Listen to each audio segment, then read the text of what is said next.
दोस्तों नमस्कार। लेक्चर दोस्तों आज हम लेक्चर 24 में एंटर कर चुके हैं। आइए जी, आइए लेक्चर 24 का आज हम श्री गणेश करें। लेक्चर 24 शॉर्ट नोट 24 लो जी लो, क्वेश्चन 24। आइए पहले क्वेश्चन लिख लें, फिर मैं आपको दिखा दूंगा। आइए जी, discuss the measures of financial viability of a project.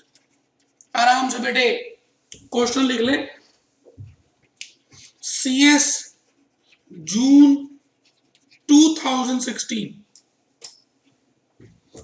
discuss the measures of financial viability of a project. Discuss the measures of financial viability of a project. CS जून 2016 में आया था। और बेटे इतना इंपॉर्टेंट क्वेश्चन है कि मैं क्या बताऊं आपको, मैं बता नहीं सकता दोस्तों कितनी बार आ चुका है। तो आइए हम काफी ध्यान से इस काम को करें। आप सभी अपना रजिस्टर तो ओपन कर लें और दूसरा अपनी बुक ओपन कर लें, concept based question book 2। Concept based question book 2 open कर लें बेटे। कैपिटल बजटिंग का चैप्टर है, ओपन कर लें, थ्योरी के क्वेश्चंस निकाल लें। आइए हम समझते हैं काम को बेटे।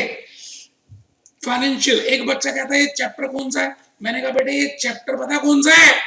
कैपिटल बजटिंग, जो हमने क्लास में किया था। वैसे हमने कैपिटल बजटिंग के साथ प्रोजेक्ट प्लानिंग भी डिस्कस कर दिया था। तो बेटे प्रोजेक्ट प्लानिंग में ये प्रोजेक्ट रिपोर्ट की बातें की हुई हैं। वैसे मैंने इसको कैपिटल बजटिंग में कराया था। स्टडी में इसके दो चैप्टर्स हैं, एक कैपिटल बजटिंग डिसीजंस और एक project planning.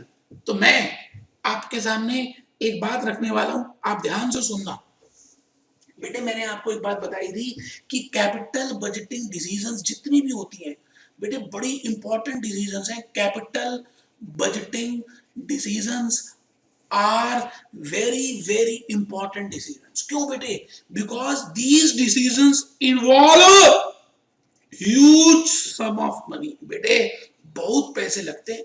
These decisions are irreversible in nature. बेटे ये डिसीजंस इररिवर्सिबल इन नेचर की होती हैं। और बेटे affect these decisions affect NPS. तो बेटे कैपिटल बजटिंग डिसीजंस एक मोस्ट इंपॉर्टेंट डिसीजन है जो लंबे समय तक रहती है। जैसे आपने सीएम में ज्वाइन किया तो ये आपके लिए कैपिटल बजटिंग डिसीजन है बेटे। ये अब आप रिवर्स नहीं कर सकते, अब तो फाइनल में आ गए हैं। And it will affect the market price. तो इन डिसीजंस को लेने से पहले it is important to prepare a project report. बेटे प्रोजेक्ट रिपोर्ट बनाना is very important. It means आपको प्रोजेक्ट के ऊपर रिपोर्ट प्रिपेयर करनी है कि भाई ये प्रोजेक्ट है। तो मैं प्रोजेक्ट रिपोर्ट, जैसे आप कोई भी काम शुरू करते हैं तो आपको कोचिंग ही लेनी है, पेन ड्राइव क्लासेस ही लेनी है, फेस टू फेस लेना है, सीएस ज्वाइन करना है, सीएमए ज्वाइन करना है। क्या कोर्स करें, कब करें, कैसे करें बेटे, आपने उसके लिए इंफॉर्मेशन गैदर की होगी। बिल्कुल उसी तरह से एक प्रोजेक्ट बेटे, इतने पैसे लगते हैं उस प्रोजेक्ट में। आप बताइए जी, रतन टाटा, विजय माल्या, मुकेश अंबानी,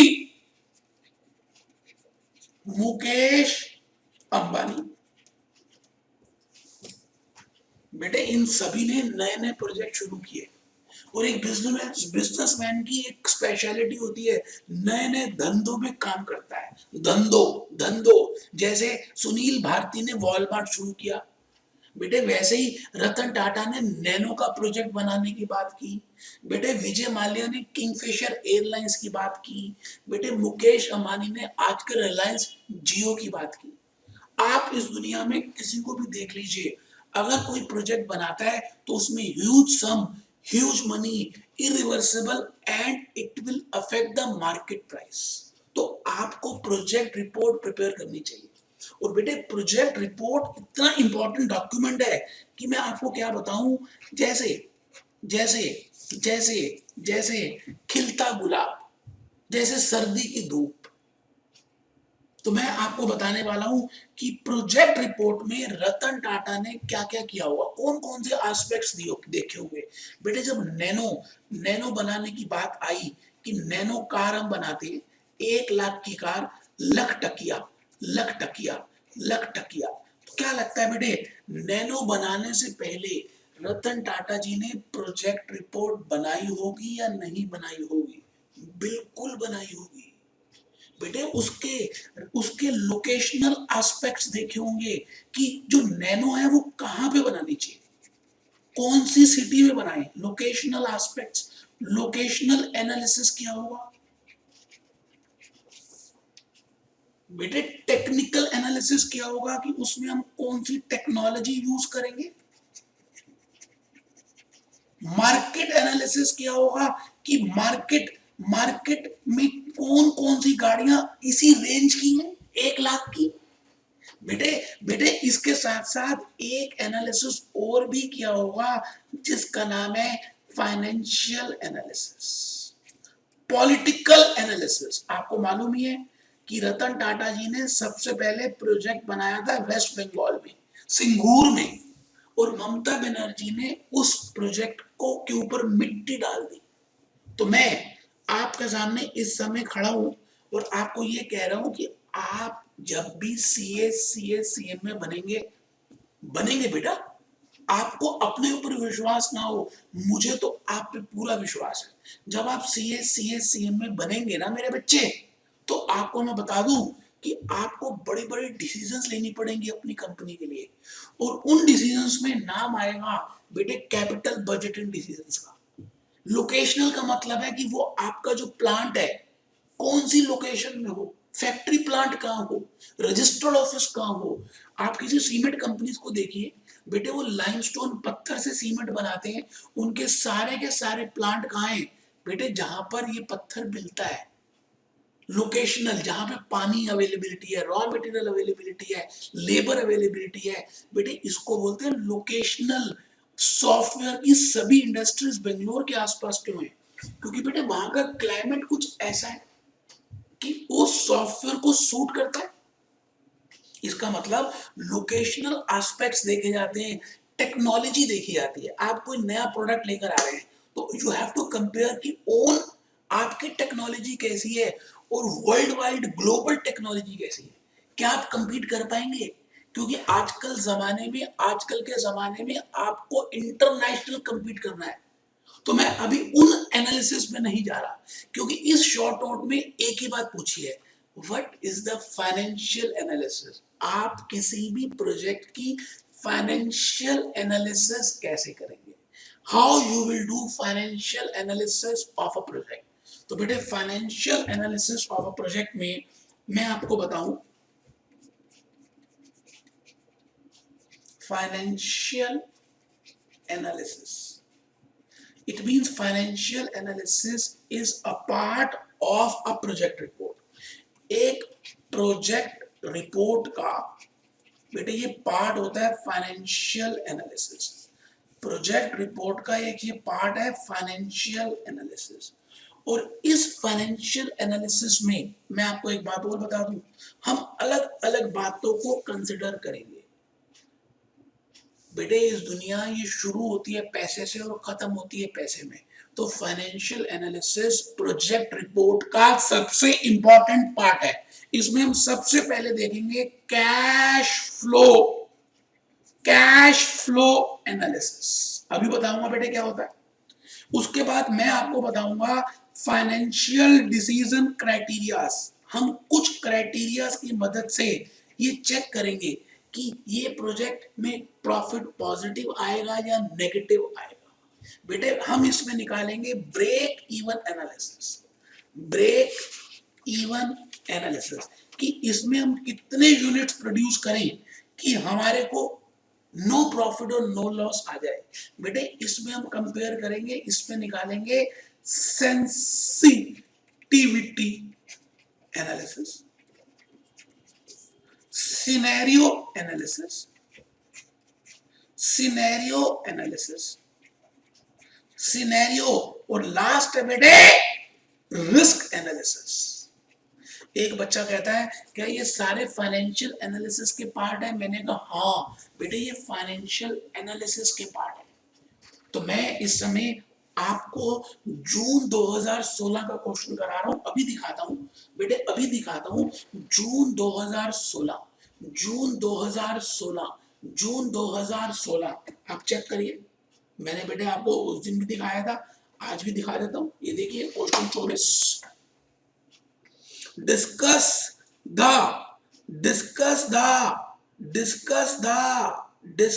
the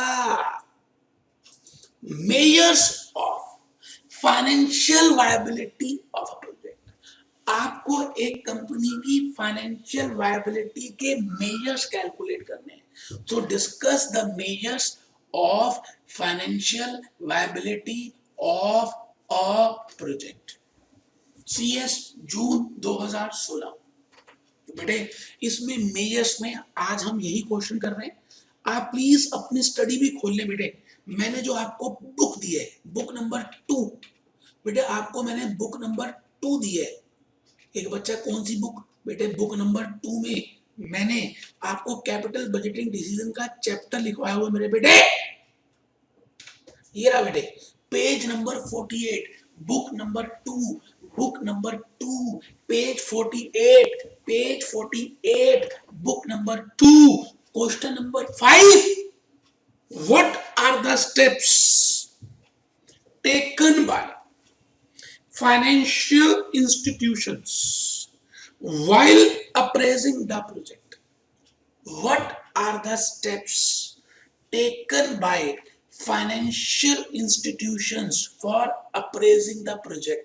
ऐसे कौन से बेटे, चाहे वो फाइनेंशियल इंस्टीट्यूशन हो चाहे वो और भी कोई हो, बेटे स्टेप्स वही होते हैं। Question number 5, how do financial institutions monitor the projects financed by them? तो बेटे यहां देखिए the project appraisal is a important step. नीचे देखिए मैंने क्या क्या लिखा है बेटे, वायबिलिटी टेस्ट बड़े सारे होते हैं। ये देखिए, ये देखिए, ये देखिए, ये देखिए वायबिलिटी टेस्ट। मैं थोड़ा सा फॉन्ट बड़ा कर दूं,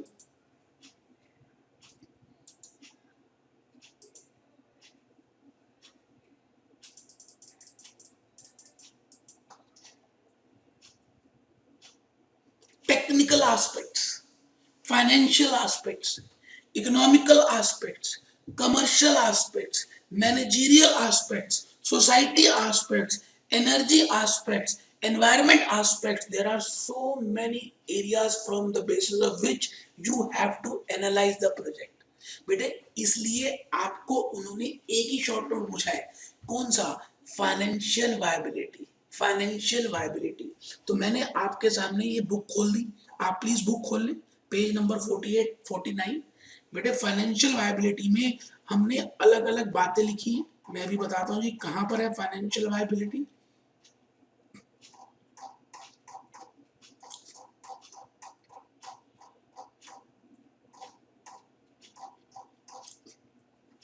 अभी देख लेते हैं बेटे, तब तक आप आ जाइए। मैं जो आपको बता रहा हूं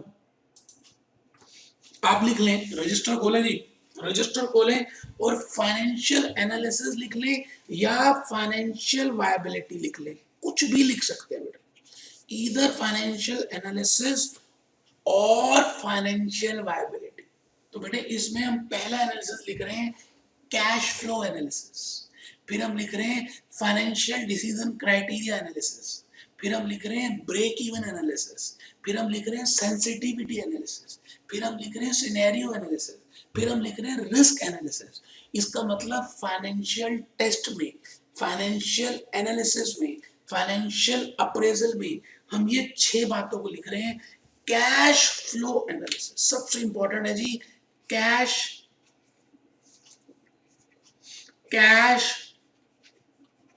फ्लो एनालिसिस। थोड़ा सा पेन में बेटे अभी मैं सेल चेंज कर दूंगा, थोड़ी दिक्कत हो रही है, कोई बात नहीं। Cash flow analysis, cash flow analysis. तो कैश फ्लो का मतलब मैं आपको बता दूं, किसी भी कैपिटल बजटिंग प्रोजेक्ट में बेटे एक तो होता है कैश आउटफ्लो, एक होता है बेटे कैश आउटफ्लो, और एक होता है बेटे कैश इनफ्लो। बेटे इस दुनिया की रीत है कि आपको पहले पैसे लगाने पड़ते हैं और फिर उसके बाद आपको पैसे मिलेंगे। जैसे इस समय आप मन लगाकर पढ़ाई कर रहे हैं तो रिजल्ट बाद में आएगा। तो सबसे पहले कोई भी फाइनेंशियल इंस्टीट्यूशन हो या किसी को भी फाइनेंशियल वायबिलिटी चेक करनी हो, वो उस प्रोजेक्ट की सबसे पहली चीज क्या क्या कैश फ्लो चेक करेगा कि पैसा कितना जा रहा है, कितना जा रहा है और पैसा कितना आ रहा है। बेटे आउटफ्लो और इनफ्लो, आउटफ्लो और इनफ्लो, आउटफ्लो और इनफ्लो। बेटे आपको पता ही है आउटफ्लो सर्टेन में होती है, सर्टेनिटी फैक्टर इज देयर। बेटे आउटफ्लो तो होती ही होती है, और बेटे outflow is always in the beginning of project. किसी भी प्रोजेक्ट के बिगिनिंग में होती है। और इनफ्लो के दो फीचर्स हैं, इनफ्लो के दो फीचर्स हैं। It is eight future period of time, बेटे फ्यूचर में होती है।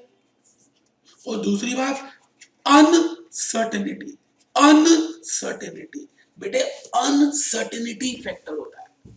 तो मैं भूपेश आनंद इस समय आपके सामने खड़ा हूं और आपको बता रहा हूं फाइनेंशियल वायबिलिटी में क्या क्या चीजें देखी जाती है। तो फाइनेंशियल इंस्टीट्यूशन सबसे पहले आउटफ्लो चेक करेंगे, इनफ्लो चेक करेंगे, इनफ्लो की फ्यूचर पॉसिबिलिटी चेक करेंगे, और काफी हद तक पता लगाएंगे कि ये प्रोजेक्ट चलने वाला है या नहीं। दूसरा बेटे, दूसरा एनालिसिस, दूसरा टेस्ट किया जाता है कि ये जो प्रोजेक्ट है इसका हम discounted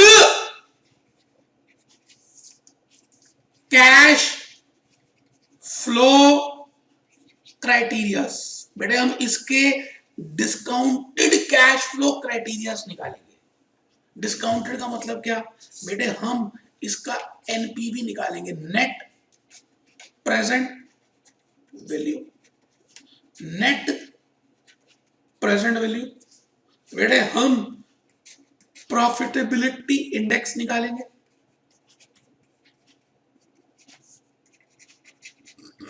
profitability index, net present value, IRR. बेटे आप सबने इनके नाम सुने होंगे।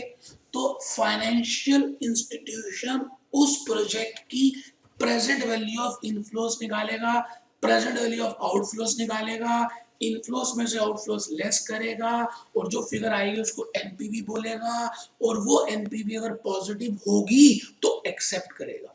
और बेटे प्रॉफिटेबिलिटी इंडेक्स कैलकुलेट करेंगे, बेनिफिट कॉस्ट रेशियो निकालेंगे, आईआरआर निकालेंगे, इंटरनल रेट ऑफ रिटर्न निकालेंगे।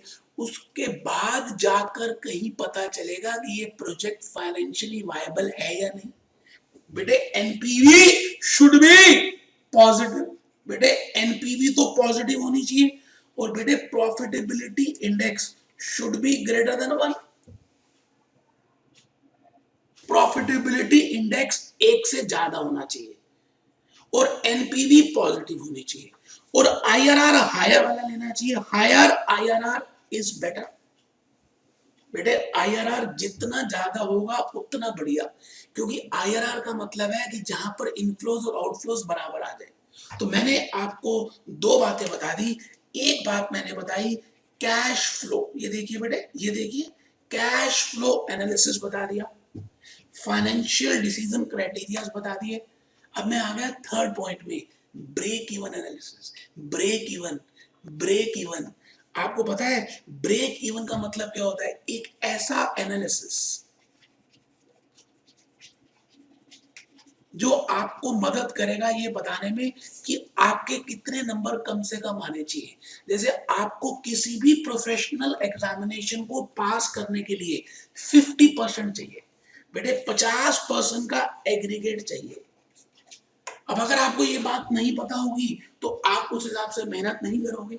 बिल्कुल उसी तरह से एक जो नई कंपनी होती है, फाइनेंशियल इंस्टीट्यूशन उसका ब्रेक इवन एनालिसिस निकालता है। उससे उसको ये पता चलता है कि कम से कम कितने यूनिट्स बनाने पड़ेंगे कि इस कंपनी को ना तो प्रॉफिट हो ना लॉस हो, या कम से कम कितने रुपए की सेल करनी पड़ेगी, how much sale will be there और how much units should be produced so that there is no profit or no loss। तो ब्रेक इवन एनालिसिस का मतलब क्या है? A situation where there is no profit no loss, जहां पर ना तो प्रॉफिट होता है बेटे और ना लॉस होता है। अब इसको निकालते क्यों है? क्योंकि बेटे जो नई कंपनीज होती हैं उनका ऑब्जेक्टिव प्रॉफिट अर्न करना थोड़ी होता है। रिलायंस जियो, आपको पता है रिलायंस जियो फ्री में नेट दे रहा है 31 मार्च तक। पहले 31 दिसंबर था, अब 31 मार्च कर दिया। बेटे उनका ऑब्जेक्टिव प्रॉफिट कमाना नहीं है, उनका ऑब्जेक्टिव है कि अभी मार्केट का शेयर अचीव कर लें। अगर आप ध्यान से देख रहे हो तो एयरटेल वालों ने भी आजकल नेट फ्री कर दिया, बड़ी सारी चीजें कम कर दी, बड़ी सारी चीजें इनकमिंग फ्री कर दी। बेटे बेटे ब्रेक इवन एनालिसिस तो फाइनेंशियल इंस्टीट्यूशन तीसरा एनालिसिस करता है, ब्रेक इवन एनालिसिस उस प्रोजेक्ट के लिए। अब वो जो प्रोजेक्ट है बेटे, उस प्रोजेक्ट में अलग अलग डिफरेंट डिफरेंट एलिमेंट्स लग रहे हैं, डिफरेंट डिफरेंट फैक्टर्स हैं। जैसे मैं कहूं जी ये आउटफ्लो है, और आउटफ्लो कैसे आती है? Land, building, plant and machinery. फिर बेटे इनफ्लो है, cash inflow 1, cash inflow 2, cash inflow 3, cash inflow 4, cash inflow 5। अलग अलग पीरियड की इनफ्लोज आती हैं। और बेटे कैश इनफ्लो का मतलब होता है profit after tax plus depreciation. अच्छा प्रॉफिट कैसे निकालते हैं? Sales minus cost. अच्छा कॉस्ट कैसे निकालते हैं? Variable cost plus fix cost. अच्छा वेरिएबल कॉस्ट कैसे निकालते हैं? Material, labour, overheads. बेटे फिक्स कॉस्ट दो तरह की होती है, ऑपरेटिंग फिक्स कॉस्ट और फाइनेंशियल फिक्स कॉस्ट। अब मैं आपसे इतना कुछ क्यों बता रहा हूं? मैं एक्चुअली में आपको नेक्स्ट एनालिसिस बता रहा हूं जिसका नाम है सेंसिटिविटी, सेंसिटिविटी एनालिसिस। सेंसिटिविटी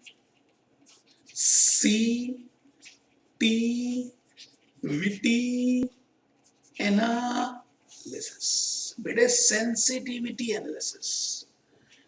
तो पहला कैश फ्लो देख लिया, दूसरा फाइनेंशियल डिसीजन क्राइटेरियाज देख लिए, फाइनेंशियल डिसीजन क्राइटेरियाज देख लिए, उसके बाद मैंने कहा ब्रेक इवन एनालिसिस देख लिया। अब हम देख रहे हैं सेंसिटिविटी एनालिसिस। जैसे आपने कभी देखा है कि एक एक एक महाराष्ट्र में क्या होता है कि बेटे मक्खन तोड़ने की हांडी तोड़ने का प्रोग्राम होता है, और बहुत सारी मानव श्रृंखला लग जाती है, एक के ऊपर एक के ऊपर एक के ऊपर एक के ऊपर एक के ऊपर एक लोग बैठ जाते हैं, और बेटे सबसे ऊपर एक छोटे से बच्चे को बैठाया जाता है। अब मैं कहता हूं जी मक्खन तोड़ना भी तो एक प्रोजेक्ट है। अगर इस प्रोजेक्ट में हम इसकी बात करें और इस व्यक्ति की बात करें, मान लेते हैं इसको सिर में खुजली होनी शुरू हो गई और इसको भी सिर में ही खुजली हुई, तो बेटा ये हिलेगा, हिलेगा। अब सवाल आता है कि किसके हिलने से ये प्रोजेक्ट टूट जाएगा, या किसके हिलने से ये प्रोजेक्ट फेल हो सकता है? ऊपर वाले से, इस वाले से, या इस वाले से? बेटे बड़ा सही बताया। ये जो प्रोजेक्ट, ये जो व्यक्ति है इस प्रोजेक्ट में ज्यादा इंपॉर्टेंट है, इसका मतलब चेंजेस तो आएंगी। और उस प्रोजेक्ट में कौन सा फैक्टर ज्यादा सेंसिटिव है, इसको निकालने के लिए हम एक एनालिसिस करेंगे फाइनेंशियल वायबिलिटी में, उसका नाम है सेंसिटिविटी एनालिसिस। सेंसिटिविटी, नाजुकता, कि उस पूरे प्रोजेक्ट में कौन सा फैक्टर सबसे नाजुक है, पूरे प्रोजेक्ट में कौन सा फैक्टर सबसे नाजुक है, उसको बोलते हैं बेटे सेंसिटिविटी एनालिसिस। जैसे मैंने इस बात को समझाने के लिए आपके सामने एक कैश फ्लो टाइमलाइन बनाई। बेटे T0 में आउटफ्लो होगी। आउटफ्लो किस किस वजह से हो सकती है? लैंड की वजह से, प्लांट एंड मशीनरी की वजह से, बिल्डिंग की वजह से। फिर इनफ्लो होंगी। इनफ्लो कैसे निकालेंगे? Profits after tax plus depreciation. Profit कैसे निकालेंगे? Sales minus cost. कॉस्ट कैसे निकालेंगे? Variable cost plus fix cost. Variable cost कैसे निकालेंगे? Material, labour, overheads. बेटे अगर इन सभी में किसी में भी चेंज आ गया तो क्या लगता है प्रोजेक्ट की एनपीवी पॉजिटिव की नेगेटिव हो सकती है? बिल्कुल हो सकती है। तो बेटे क्या पॉसिबिलिटी है कि पॉजिटिव से नेगेटिव इनफ्लो हो जाए, मतलब पॉजिटिव एनपीवी से नेगेटिव एनपीवी आ जाए? उस पॉसिबिलिटी को हम कहते हैं, उस फैक्टर को हम कहते हैं सेंसिटिविटी। Sensitivity analysis. तो मटेरियल इंपॉर्टेंट है, लेबर चेंज कर रहा है, क्या कितने परसेंट चेंज कर दें कि एनपीवी पॉजिटिव से नेगेटिव आ जाए? How much percentage change will be there in the variable, उस वेरिएबल में कितने परसेंट चेंज हो, how much percentage change in the variable due to which positive NPV becomes negative NPV. So this is named as sensitivity analysis. तो बेटे आओ थोड़ा सा, मैंने एक स्लाइड प्रिपेयर की है, भले मैंने आपको बुक से दिखा दिया है, बस अब मेरा मन है कि आप थोड़ा सा लिख लें तो बेटे अच्छा लगेगा। लिखें बेटे, discuss the measures of financial viability of a project. Discuss the measures of financial viability of a project. बेटे इसमें फाइनेंशियल वायबिलिटी की बात ही पूछी है, वैसे प्रोजेक्ट रिपोर्ट में सभी एस्पेक्ट्स की बातें होती हैं। आइए जी हम लिखें the important aspects which are examined. Please बेटा रजिस्टर खोल लेना, कमर सीधी रखनी है, कुछ बच्चे तो ढीले ढीले बैठे। The important aspects which are examined while conducting financial appraisal are as follows. बेटे पहला है कैश फ्लो क्राइटेरियाज, दूसरा है फाइनेंशियल डिसीजन क्राइटेरियाज। पहला है cash flow criterias, cash flow criterias. दूसरा है फाइनेंशियल डिसीजन क्राइटेरियाज। बेटे तीसरा है break even point analysis, sensitivity analysis, scenario analysis, risk analysis. बेटे बुक में है, लेकिन मैंने बुक का भी बादाम रोगन दिया है कि आपको ये तो 50 शॉर्ट नोट करके ही जाने हैं। तो लिखें बेटे, बेटे मैंने मैंने कैश फ्लो के बारे में नहीं बताया, वो तो समझा दिया, कैश फ्लो एनालिसिस वैसे बुक में है। बेटे मैंने क्या किया, सेंसिटिविटी और सिनेरियो के ऊपर दो दो तीन तीन लाइनें लिखी, क्योंकि उसका बड़ा बड़ा पेज था, समझा तो दिया कि सेंसिटिविटी एनालिसिस होती क्या है। तो लिखें बेटे, sensitivity analysis helps in finding out, helps in finding out that how sensitive is the project. Sensitivity analysis helps in finding out that how sensitive is the project, how sensitive is the project, how sensitive is the project to change in key variable. एक variable के बदलाव से पूरे project में कहां changes आएंगी, उसका नाम है सेंसिटिविटी एनालिसिस, सिनेरियो एनालिसिस। मैंने कमेंट में एक जगह सिनेरियो और सेंसिटिविटी का डिफरेंस भी बताया है, तो बेटे आज फिर हम लिख रहे हैं when scenario of certain prices.